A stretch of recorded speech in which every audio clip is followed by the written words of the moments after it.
Using GPS, these trails represent pizza delivery in Manhattan on a typical Friday night. And is this a frog or a horse? It's episode 52 of IMG.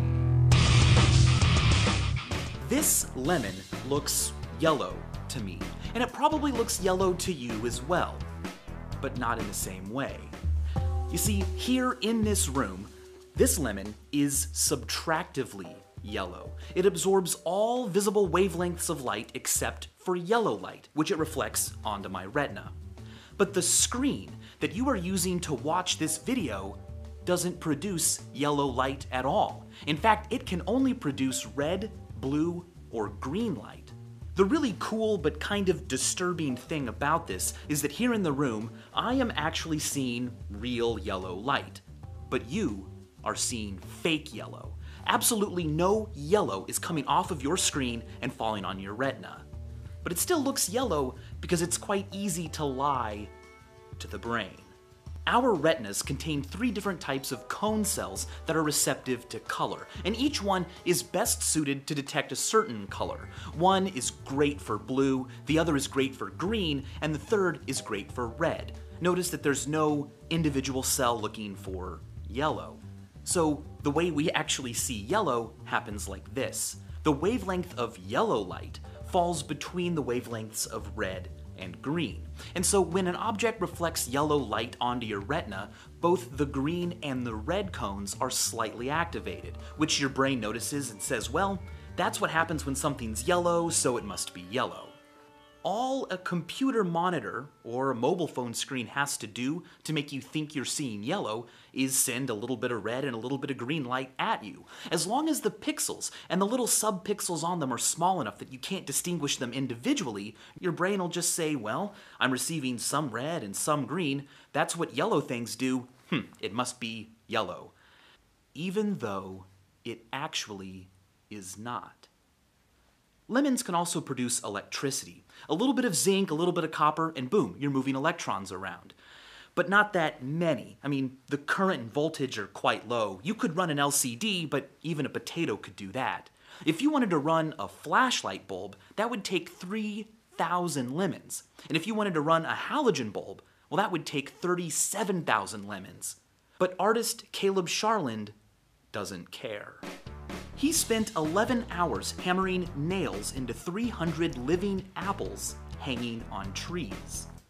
By connecting them to a household lamp, he was able to make it glow just dimly enough to capture this image with a 4-hour exposure. Less alive and more frightening are Steve Shaheen's sculptures, little dudes with bulb heads desperately trying to plug themselves in. Merv Karaman's Revitalizer never dies. It's a light bulb surrounded by wax. Now the wax melts because of the light bulb's heat and drips into a special container into all kinds of weird new shapes. But whenever you want, you can just flip it so that the new cooled wax is at the top. But my favorite is the Fukasada wooden light bulb. It looks like a solid block of wood, but it's actually hollow and chipped to a nearly paper-thin width. When you turn it on, you can see the light coming from inside. Combos. Artist Tang Yo Hung blew my mind this week.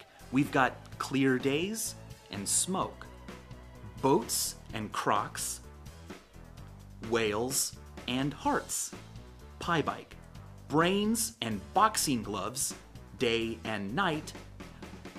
But don't be scared, you can always paint yourself some light, or just swing on some light. Okay, let's frame it this way: climbing wall. This fitness club in Japan uses frames and other pretty interior elements to create a decidedly less rugged climbing wall. But let's get simple, like minimal. Thanks to LEGO, here are their bricks arranged to represent famous characters. Enjoy.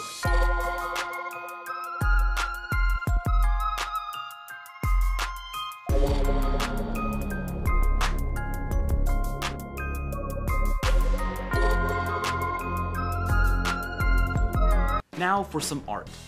Illusions. Here's a cute couple, but can you see in this very same image the baby they will soon have? Or how about these zebras? There's a lion hiding amongst them. Can you find it? Billboards can be clever, but here's a great one that makes it look like someone is pushing out a section of the building. But how many of you will remember seeing it? If we assume that you don't remember experiencing major cultural events before you're 5 or 6 years old, that means that every year there are fewer and fewer people alive who remember experiencing recent historical events. XKCD made this amazing chart to show when, in the future, the majority, more than half of living Americans will not remember being alive when certain things happened. For instance, he calculated using data from the US Census Bureau that 2012, this very year, is the first year in American history since in which fewer than half of living Americans remember being alive in the 1970s. By 2041, most of us won't remember a time when Pluto was actually called a planet. By 2043, most of us alive won't remember living during George W. Bush's presidency. And by 2047, more than half of living Americans will not have been alive to have remembered anything that you did today. Like when you made that funny face in the yearbook. No, that funny face. If you're not following TweetSauce, you are missing out on daily Vsauce content, most of which never makes it to a video. So go follow us on Twitter, and I'm gonna leave you with another combo. A tessellation while you listen to Jake Chudnow's Flan.